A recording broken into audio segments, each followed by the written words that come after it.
प्रदेश के local urban bodies minister कमल गुप्ता इस समय हमारे साथ हैं। डॉक्टर साहब से हम हर विषय पर बात करेंगे। आप जानते हैं कि प्रॉपर्टी आईडी का जो मामला है इस पूरे प्रदेश में चर्चा का विषय है। उसका क्या स्टेटस है, प्रदेश की राजनीति इस समय क्या कहती है, उस पर भी इनसे चर्चा करेंगे। इसके साथ साथ इनसे ये भी जानेंगे कि अगला साल, क्योंकि 9 साल मनोहर सरकार के नेतृत्व वाली सरकार के हुए हैं, कैबिनेट मंत्री डॉक्टर कमल गुप्ता से भी जानेंगे कि अगले साल का इनका रोड मैप क्या है। नमस्कार सर। नमस्कार। और सर, आपके माध्यम से मैं आपके व्यूअर्स का भी अभिनंदन करता हूं, उनको प्रणाम करता हूं। और क्योंकि दीपावली नज़दीक है तो मैं सभी को दीपावली की शुभकामनाएं देता हूं और ऐसी प्रार्थना करता हूं कि महालक्ष्मी जी का उनकी अनुकंपा हर आदमी पर रहे, हर परिवार पर रहे, हर सुनने वाले पर रहे और उनका जीवन स्वस्थ रहे, उनका परिवार स्वस्थ रहे और उनके व्यापार में वृद्धि हो और इस तरह से देश और प्रदेश की भी उन्नति हो। आपका स्वागत है। शुभकामनाओं के साथ सर हम अपना इंटरव्यू शुरू करते हैं। ये बताएं कि प्रॉपर्टी आईडी सबसे चर्चित विषय है। आप विपक्ष के निशाने पर भी ये बात रहती है, आप लगातार कहते हैं कि इसके लाभ हो रहे हैं। अभी क्या स्टेटस है? देखिए, कई चीज़ें ऐसी होती हैं जिनको करने का किसी में साहस नहीं होता। अब मोदी जी आए, मोदी जी ने नोटबंदी की, मोदी जी ने एक टैक्स जीएसटी उसको किया। अब ये चीज़ें असंभव थी। मोदी जी ने धारा 370 तोड़ी। अब ये भी कोई आसान काम नहीं था। अब मोदी जी की काल में 500 साल पुराना जो बाबर ने आकर हमारा मंदिर तोड़ा, हमारी सभ्यता को तोड़ा और राम मंदिर बन रहा है। तो ये जो मुश्किल काम है, ये किसी भी बंदे में साहस हो वो ही कर सकता है। तो जो आपने प्रॉपर्टी आईडी की बात की, ये एक साहस का विषय था, चैलेंज का विषय था और ये पूरे देश में हरियाणा पहला राज्य है जिसने इस सिस्टम को अडॉप्ट किया। इस सिस्टम के फायदे क्या हैं? इस सिस्टम के फायदे ये हैं कि हमने एक एक इंच हरियाणा की शहरी भूमि को मैप किया है, माप लिया है, वो किसकी है ये पता कर लिया है और हमने इसमें 47,45,000 प्रॉपर्टीज को आइडेंटिफाई किया और इसमें 34 लाख लगभग 50,000 ऐसी प्रॉपर्टियां जो हमारी ओल्ड थी उनको इनके साथ इंटीग्रेट किया। ये इंटीग्रेशन करने में हमें बड़ी मुशक्कत करनी पड़ी। हमारी 22-23 लाख तो प्रॉपर्टी इंटीग्रेट हो गई थी, लेकिन 12-13 लाख जो बची उसको ढूंढना, जैसे किसी दुकान में हम जब शाम को हिसाब मिलाते हैं तो 2 पैसे का हिसाब रह जाता है, उसको मिलाने में पूरी रात लग जाती है। तो प्रॉपर्टी इंटीग्रेट करना एक बहुत बड़ा चैलेंज का काम था। तो ये बहुत चैलेंज का काम था। हमने 47.5 लाख प्रॉपर्टियों को आइडेंटिफाई किया है। इसमें जितनी बेनामी प्रॉपर्टीज़ हैं वो सामने आने की बात है। इसमें जो टैक्स है, प्रॉपर्टी टैक्स है, वो हम अच्छा इकट्ठा कर पाएंगे, क्योंकि पिछले रिकॉर्ड में 2003 से लेकर 2013 तक 10 साल के रिकॉर्ड में जो आंकड़ा है वो ये कहता है कि लगभग एवरेज 24 लाख प्रॉपर्टी थी तो 3 लाख लोग टैक्स देते थे और 2013 से 2022 में वो प्रॉपर्टी बढ़कर 32 लाख हो गई तो उसमें लगभग 7 लाख लोग टैक्स देते थे। अब मैं समझता हूँ कि ये प्रॉपर्टी लगभग 47.5 लाख हो गई। तो अगले साल में देखते हैं कितना टैक्स आता है। अब 2003 से 13 में हमें लगभग 75 करोड़ रुपया सालाना टैक्स मिलता था एवरेज और 13 से 22 में हमें लगभग 425 करोड़ रुपये टैक्स मिलता था। तो अब अगले वर्ष में देखते हैं, हमें उम्मीद है कि हमें अच्छा टैक्स मिलेगा। तो ये एक पारदर्शिता लाने के लिए ये बहुत अच्छा सिस्टम रहा, लेकिन सिस्टम बड़ा था, कुछ कंपनी ने भी बदमाशी की। डॉक्टर साहब, मैं कंपनी की बात पे दोबारा आऊंगा। मैं ये पहले ये जानना चाहता हूँ कि ये प्रॉपर्टी आईडीज करने का आइडिया कैसे जनरेट हुआ, क्या इसकी जरूरत पड़ी? नहीं, देखिए, जो इतनी बेनामी प्रॉपर्टी थी, इतनी पारदर्शिता नहीं थी, तो उसके लाने के लिए आजकल डिजिटलाइज्ड इंडिया को हमने डिजिटलाइज करना है। हालांकि हमारे चौधरी भूपेंद्र सिंह हुड्डा जी तो कहते हैं ये पोर्टल की सरकार है, पर हमें गर्व है इस बात का कि ये पोर्टल की सरकार है, क्योंकि आज के ज़माने में अगर हम मोबाइल को इस्तेमाल नहीं करेंगे, अगर हम कंप्यूटर को इस्तेमाल नहीं करेंगे, अगर हम टैबलेट को टैबलेट पे मुझे याद आया माननीय मुख्यमंत्री जी ने लगभग साढ़े 5 लाख टैबलेट बांटे हैं। तो पोर्टल की सरकार पे हमें गर्व है और हमने इसको कलमबद्ध किया है। हमने PPP परिवार पहचान पत्र में 72 लाख परिवारों को कलमबद्ध किया है और हम एक बटन से ये बता सकते हैं कि कितने लोगों की कितनी इनकम है, कितने लोग किस कक्ष में आते हैं, किस कैटेगरी में आते हैं। तो ये कंप्यूटर का ज़माना है, तो इसको प्रॉपर्टी आईडी को डिजिटलाइज करना हमारा धर्म था और ये आवश्यकता भी थी, नेसेसिटी थी, इसलिए हमने इसको किया। ये क्या वजह हुई कि लगातार ये आलोचनाओं में घिरी रही, खासकर अपोजिशन ने घेरा, एक कंपनी याशी कंपनी जो है उसको भी निशाने पर लिया? देखिए इतना बड़ा काम था और कंपनी ने भी कुछ गड़बड़ की, तो जहां हमें लगा कि इसकी गड़बड़ जब सामने आई तो हमने उस कंपनी को ब्लैकलिस्ट भी किया, हमने उसकी पेमेंट भी रोकी और हमने जो इकरारनामा आगे का था वो काम भी उससे वापस लेकर स्वयं करना शुरू किया।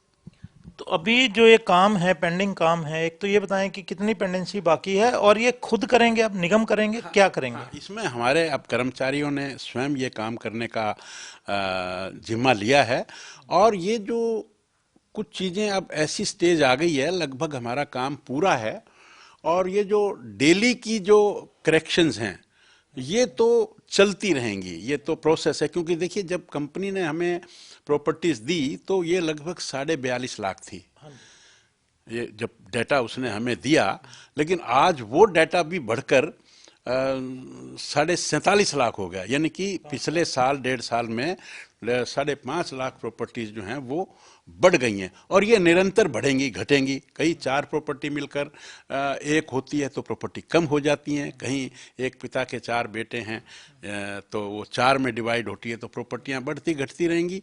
और ये गलतियां तो एक एरर जो है वो हर चीज़ में होता है, तो वो इसमें भी होता रहेगा। तो लेकिन हमने इसको चैलेंज लिया है, हमने हेल्प डेस्क लगाए हैं, हमने कैंप्स लगाए हैं, इनको हम ठीक करते रहेंगे।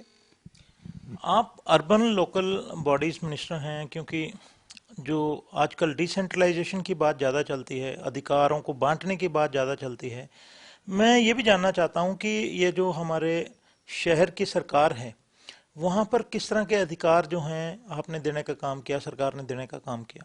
बहुत अच्छा प्रश्न आपने किया। हमारे देश में 3 प्रकार की सरकारें हैं, राष्ट्रीय सरकार, सेंटर की सरकार, प्रदेश की सरकार। और माननीय मुख्यमंत्री जी का ये सोचना था कि हमारी तीसरी सरकार भी है और वो तीसरी सरकार जो है उसको हम लोकल सरकार कहते हैं। चाहे वो गांव में हो तो ग्राम पंचायत है, जिला परिषद है, और अगर शहरों में है तो वो नगर पालिकाएं हैं और वो परिषद हैं और वो नगर निगम है। और हमने ये कहा कि हमने इनको इंडिपेंडेंट करने का काम किया। हमने कहा कि ये अपने जैसे निगम है या परिषद है तो वो अपने क्षेत्र की डेवलपमेंट का कार्य खुद करें। कुछ कार्य जो बड़े कार्य हैं वो स्टेट करेगा, लेकिन जो डेली की जो साफ सफाई है, जो मुरम्मत का काम है, जो पानी का काम है, या इस तरह की कुछ भी जो चीज़ें हैं वो जो लोकल सरकार है वो अपना काम खुद करे, अपना बजट बनाए। हमने उनको बजट बनाने की ट्रेनिंग भी दी। और आज के दिन हमारी ये जो छोटी सरकारें हैं, ये छोटी नहीं लोकल सरकारें कहेंगे, ये अपना बजट स्वयं बनाती हैं। हमने इनको कहा है कि आप अपने खर्चे भी, अपनी आमदनी भी बढ़ाओ। जैसे हाउस टैक्स है, जैसे पानी का टैक्स है, जैसे और भी कई तरह के दुकानदारी का इनका कोई सेस टैक्स होता है, रेंट टैक्स होता है, कई चीज़ें होती हैं, उनको बढ़ाएं और फिर खर्चे भी स्वयं करें। हमने पहले उनकी लिमिट कुछ और होती थी, उस लिमिट को भी बढ़ाया है। आज हमने निगम को 10 करोड़ तक की पावर दी है कि वो अपनी कमेटी में, हाउस में 10 करोड़ तक का अगर कोई काम है तो उसको मंत्री के पास या माननीय मुख्यमंत्री के पास भेजने का पहले रहता था, अब वो भेजने की जरूरत नहीं है। परिषद है वो 2.5 करोड़ का काम कर सकती है।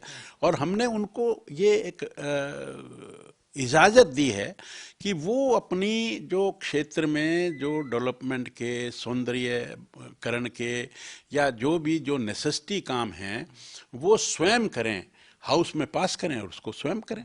तो ये जो एक विचार है लोकल गवर्नमेंट को और भी स्ट्रेंथनिंग करने का, ये माननीय मुख्यमंत्री जी ने इसको पूरा करने का काम किया है। लेकिन आमतौर पर जैसे कई मेयर से हमारी बात होती है, अफसरशाही की भी बात करते हैं कि असली जो अधिकार हैं अफसरशाही के पास हैं। नहीं, ऐसी बात नहीं है। हमने मेयर्स को जो है उनको एसीआर लिखने का या उच्च से उच्च अधिकारी के जब एसीआर लिखी जाती है तो उस पर टिप्पणी देने की भी अधिकार हमने मेयर्स को, चेयरमैन को दिया है। ये अभी हाल ही में मुख्यमंत्री जी की अध्यक्षता में मेयर्स की मीटिंग हुई थी चंडीगढ़ में, तब भी मेयर्स ने और शक्तियों की डिमांड की थी कि और शक्तियां उन्हें दी जाएं। एक तो उनको जो इन पे टिप्पणी इनकी एसीआर पे ये कहा, एक इनको हमने गनमैन की भी बात की, इनको गाड़ी में भी या तो उसका एक पर्टिकुलर रेट है वो रेट अलाउ किया है या गाड़ी भी देने की बात की है। तो इस तरह से इनको शक्तिशाली बने, हमारी लोकल गवर्नमेंट शक्तिशाली बने, इसको ध्यान में रखते हुए हमने अनेक चीज़ों का इनको लिबरल होने को कहा है। एक ये बताएं कि आजकल जो सफाई व्यवस्था की बात है बड़ा विषय है। शहरों में जहां पर निगम हैं वहां पर ये देखने में आता है कि अक्सर चाहे मार्केट्स हों या फिर जो रेजिडेंशियल एरिया हो या जो एक कॉरिडोर्स हों, गंदगी इन दिनों में ज़्यादा दिख रही है। इस पर कोई फोकस किया जा रहा है कि इस व्यवस्था को सुधारा जाए? हमारी सरकार ने इस पे बहुत फोकस किया है। एक्चुअली क्या है कि जो वेस्ट है, सॉलिड वेस्ट मैनेजमेंट, इसमें पिछली सरकारों ने कुछ नहीं किया। उन्होंने किया तो जगह जगह पहाड़ बना दिए। आप दिल्ली में मुकरबा चौक है, वहाँ जाएंगे तो जब जाते हुए करनाल बाईपास से वहाँ देखेंगे कि पता नहीं कितने लाख टन वहाँ पर वो इकट्ठा हुआ है। तो ऐसे ही मैं हिसार की भी बात करूं, ऐसे ही और शहरों की बात करूं तो लगभग 45-46 जगह लिगेसी वेस्ट जो है पिछली सरकारें छोड़ के गई हैं। हमारी सरकार ने आकर हमने पूरे हरियाणा को 13 क्लस्टरों में बांटा और 13 क्लस्टर्स में हमने वेस्ट टू एनर्जी तक की बात की। हमारी सरकार में कूड़ा घर से इकट्ठा करना, इकट्ठा करने के बाद उसको ट्रांसपोर्ट करना, उसको एमआरएफ एक सेंटर है वहाँ से उसकी सेग्रीगेशन होती है, सेग्रीगेशन के बाद जो मेन साइट है वहाँ पर ले जाना, वहाँ उसको ट्रोमल द्वारा सेग्रीगेशन करना, आरडीएफ अलग बनाना, इनर्ट अलग बनाना और कंपोस्ट बनाना। अब जो इनर्ट जो हमने बनाया उससे हम जो भराई का काम करते हैं, जहाँ निचाई है वहाँ डालकर भराई का काम करते हैं तो वो वहाँ एब्जॉर्ब हो जाता है और जो उससे जो पतला बारीक जो मटेरियल होता है जिसकी हम कंपोस्ट बनाते हैं वो हमारे किसान भाई उसको इस्तेमाल करते हैं। और जो आरडीएफ जो मोटा जो कंटेंट होता है जो जलाने के काम आता है तो वो हम सीमेंट फैक्ट्रियों में या हमारा जो सोनीपत में एक प्लांट है वेस्ट टू एनर्जी, हम वहाँ भेजते हैं, वो उसको जलाकर उससे बिजली, तो यानी कि जीरो से लेकर आखिर तक और बाद में उसको फिर जीरो करना, ये प्रोसेस पिछली सरकारों ने नहीं किया। हम 13 जगह ये प्रोसेस करने जा रहे हैं। एक जगह हमने सोनीपत में हमारा सफलता के साथ चल रहा है, गुरुग्राम में अभी शुरू हो जाएगा और बाकी जगह के भी हमने टेंडर वगैरह बुला रखे हैं। तो एक ये नया और मेजर प्रोजेक्ट था, अगर ये हम सब जगह कर पाएंगे तो मैं समझता हूँ कि हाँ, जैसे सोनीपत में किया तो मैं ये समझता हूँ कि शहरों का कूड़ा उठेगा, उठ के जब वो एक जगह जाएगा तो वहाँ पहाड़ नहीं बनेगा और पहाड़ नहीं बनेगा तो उसका हमने एक किस्म से निस्तारण कर दिया। हमने किसानों को खाद भी दे दी, हमने भराई भी कर दी और हमने बिजली भी बना दी। हाँ हाँ, इसके लिए कितने बजट का प्रावधान, जैसे हम कोई भी काम पैसे से ही होता है, तो इन 13 क्लस्टरों के लिए जैसे आपने कहा कितना हमने प्रावधान किया? बजट तो मैं आपको एट द मोमेंट नहीं बता सकता और ये बजट एक साल का भी नहीं, ये अलग अलग साल में अलग अलग समय में, मान लो एक प्रोजेक्ट में 3 साल लगते हैं तो वो 3 साल का बजट हो जाता है। तो इस तरह से मैं एग्जैक्ट बजट तो आपको अभी नहीं बता पाऊंगा, लेकिन हमारे पास बजट की कोई कमी नहीं है। अच्छा, एक आजकल इन दिनों में स्मोक का बड़ा इशू चला है, पराली को लेकर सुप्रीम कोर्ट भी सख्त है। जिस तरह से पराली जल रही है हरियाणा में भी, पंजाब में भी, बतौर कैबिनेट मिनिस्टर, क्योंकि हालांकि आपका हो सकता है कि विषय ना हो, लेकिन हम जानना चाहते हैं कि इसका क्या समाधान आप लोग हर तरह से डील कर नहीं, रहे हैं। विषय हमारा सबका है, विषय प्रत्येक नागरिक का है, प्रत्येक जनप्रतिनिधि का है, क्योंकि पॉल्यूशन से हर व्यक्ति अफेक्ट होता है, जी प्रभावित होता है, जी जी। क्योंकि जीवन तो अच्छा होना ही चाहिए। AQI जो एयर क्वेश्चन इंडेक्स जो होता है वो 300 से काफ़ी कम होना चाहिए, 100 सवा 100 के लगभग, लेकिन 400 तक हो रहा है। ये चिंता का विषय है। तो इसमें एक कारण जो पराली का था उसको हमने काफ़ी कंट्रोल किया है।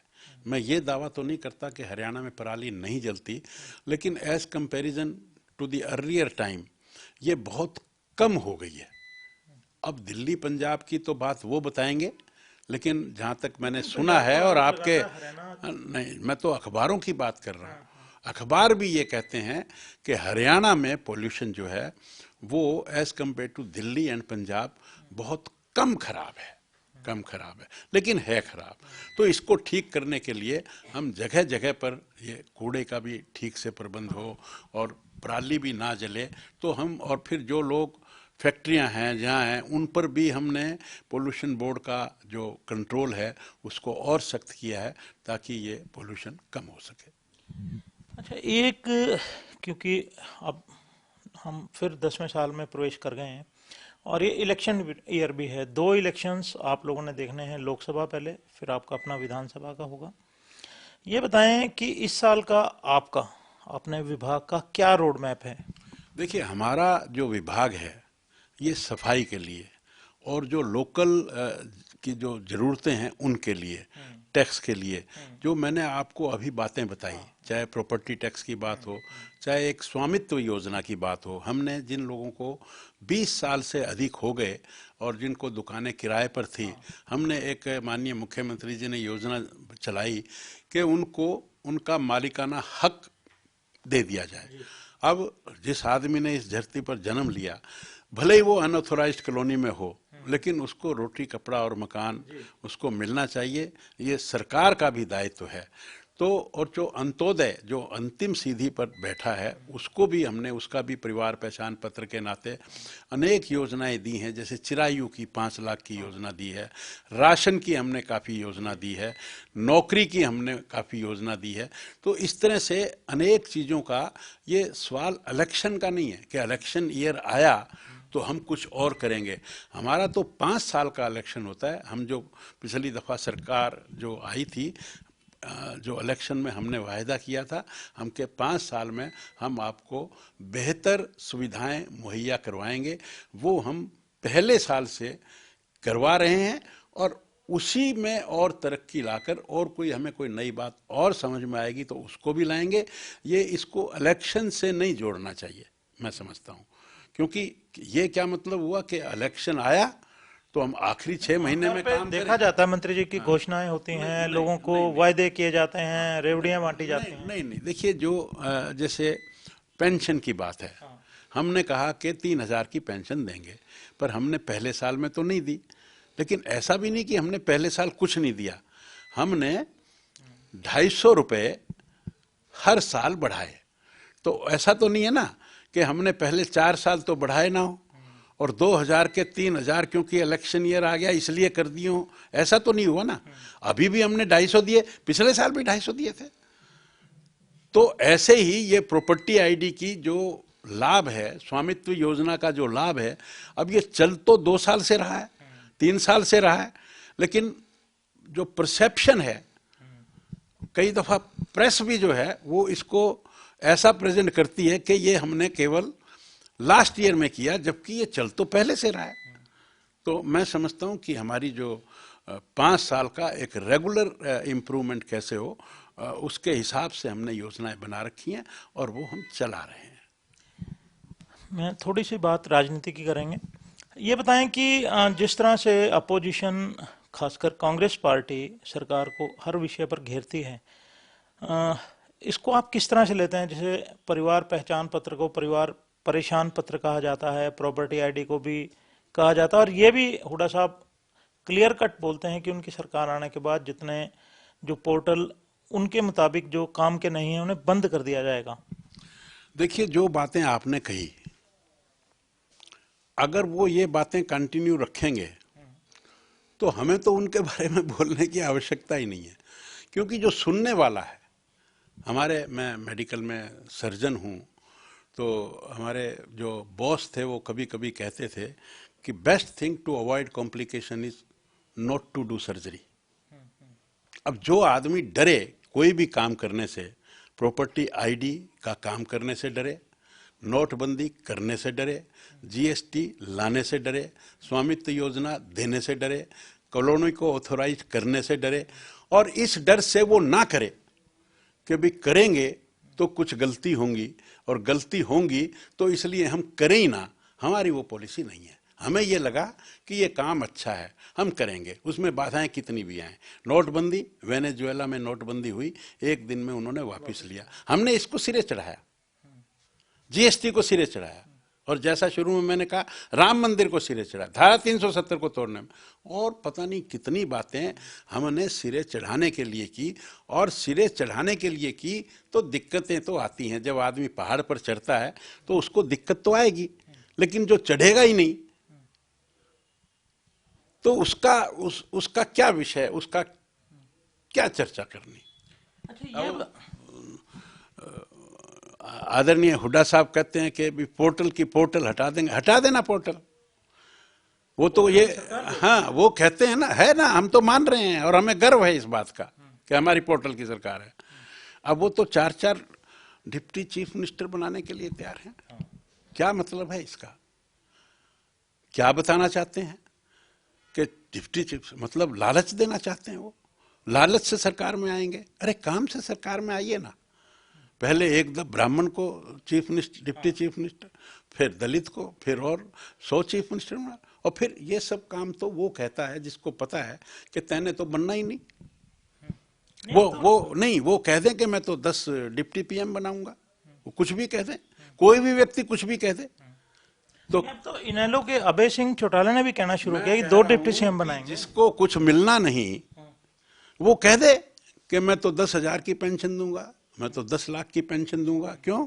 सत्ता में तो आना नहीं, आने वाले कोई आसार नहीं है। तो जब आना ही नहीं तो आप अनरीजनेबल बात करो। तो ये क्या सरकार के लिए मुसीबतें खड़े करने वाली बात है? मुसीबत कोई नहीं खड़ी, ये तो एक किस्म से सेल्फ प्रमाणित है। मैं अब आपको ये कहूं कि आने वाले में हम वृद्धा पेंशन में हम 50,000 की पेंशन देंगे, तो आप इसको क्या कहेंगे? आप हंसेंगे ना। तो जो 4 डिप्टी चीफ मिनिस्टर बनाएगा वो 4 डिप्टी प्राइम मिनिस्टर भी बना ले, कह देना, क्या दिक्कत है? मुंह को कौन रोक सकता है? ये बताएं, डेमोक्रेसी है, कोई कुछ भी कहे। ये बताएं कि आप जैसे डॉक्टर हैं, सर्जन रहे, लोकल अर्बन बॉडी महकमा आपको मिला, क्या सेटिस्फाई रहे? आपको लगता नहीं था कि हेल्थ जैसा महकमा आपको मिलना चाहिए था कि और बढ़िया काम कर पाते? ये मेरा विषय नहीं है, ये प्रेरोगेटिव ऑफ दी जो है वो चीफ मिनिस्टर का होता है। चीफ मिनिस्टर जो चाहे, जब चाहे, जैसे चाहे, जो महकमा दे वो स्वीकार करना हमारा दायित्व है।